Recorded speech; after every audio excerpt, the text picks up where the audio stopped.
I know the shootings over the past few days have left us concerned as a community, and I want you to know that the men and women of the Boynton Beach Police Department are working tirelessly to identify the suspects in these cases and bring them to justice. I'm proud of the work that our folks are doing and continue to do, and I want to publicly thank them for their dedication. We have several ongoing criminal investigations underway, and I'll be not making any statements with respect to these active investigations. Additionally, I would like to share with you that there are some within the community who seek to blame the police for these shootings. And this is problematic for two reasons. First, it undermines the public's confidence in their police department, and it implicitly discourages people from coming forward with information needed to solve these violent and despicable acts. Secondly, it shifts the blame of wrongdoing from those who prey upon the innocent to those who are now doggedly working to identify these folks and bring them to justice. In the past 2 weeks, I have heard complaints from members of the community. On Thursday, January 12th, several members of the community expressed their concern that we as a police department are under-policing or exercising too much discretion, particularly in the northeast area of our city. On Tuesday, January 17th, several members of the community complained at our city commission meeting that we are over-policing this area of the city. Following Saturday's shooting, I've heard concerns that our personnel aren't sufficiently deployed to the correct areas and with the proper intensity within this area of the city, from people who are unaware of our deployment strategy. While these three complaints are diametrically opposed to each other, there is a common theme, and that common theme is that the police are wrong. I'd like to make something perfectly clear. The responsibility for criminal wrongdoing, all criminal wrongdoing, rests squarely on the shoulders of those people who choose to, for whatever reason, violate the law. As both a police chief and as a citizen, I am frankly tired of the prevailing blame the police narrative that has been so common in our society these past few years. This needs to stop, and we in Boynton Beach are in a position to lead the way and come together in this regard. What you have not heard reported in the news, because it's not something we routinely share, are the 118 armed encounters our courageous police officers have had in the past in the past year, in which nobody was shot. That's 118 guns that have been taken out of the hands of criminals by members of the Boynton Beach Police Department. And we don't often boast about what we do for the community. That's not the business we're in. But as chief of this department, I would be remiss not to share with you the extraordinary efforts our personnel have undertaken to curb criminal gun violence in our community in the face of this unwarranted scrutiny.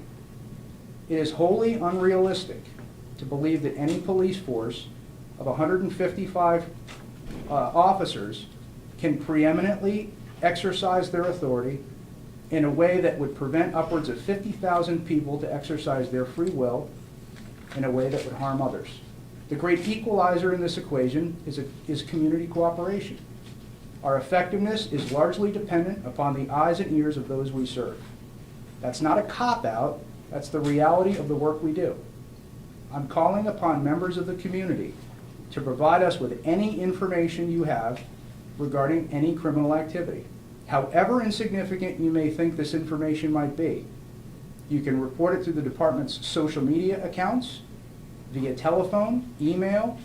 You can use our MyPD smartphone app. You can even send me a letter. It's been said that the only thing necessary for the triumph of evil is for good men to do nothing. We all have an interest in ensuring that evil does not win, and I invite every responsible member of the community to unite and help us identify criminals so we can bring them to justice. Thank you, and I'll take a few questions now. Does anybody have one? I do. Tanya Rogers with WPTV News Channel 5. Yes, wanted to know, you said you want community cooperation. if they would come forward. So many of them are scared from the ones that we've spoken to. So what's your advice to them? Because they just feel if they speak up, it's going to be retaliation on them. You always have the ability to come forward and remain anonymous. Like I said, we have a lot of technology out there. You can go through our website, you can go through our social media platforms. You can send me a letter. You don't have to sign the letter. You don't have to put a return address on it. Give us the information. And even if it's small information, the Son of Sam case, that famous case, that was solved with a parking ticket. So we have to put pieces of a puzzle together, and any piece, no matter how insignificant someone may think, will help us do that. Yes, ma'am? Can you say if the two shootings are connected? I cannot comment on any active investigation. If someone does give you information that does lead to arrest, is there a reward? At this point, I'm not certain if the one has been established. I believe there is an ongoing Crime Stoppers Award.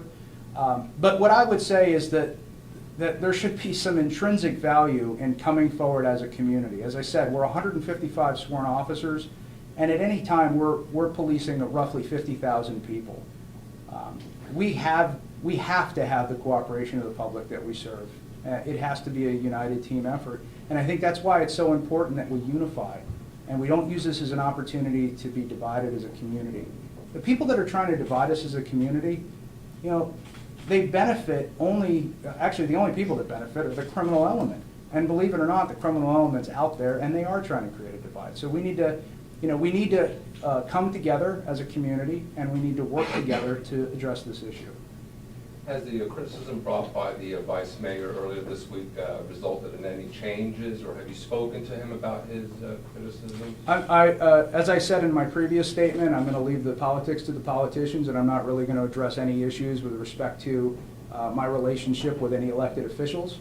I would simply say that the mission of our organization is to address crime. We've been doing it. We're going to continue to do that, and that's really all I have to say about that.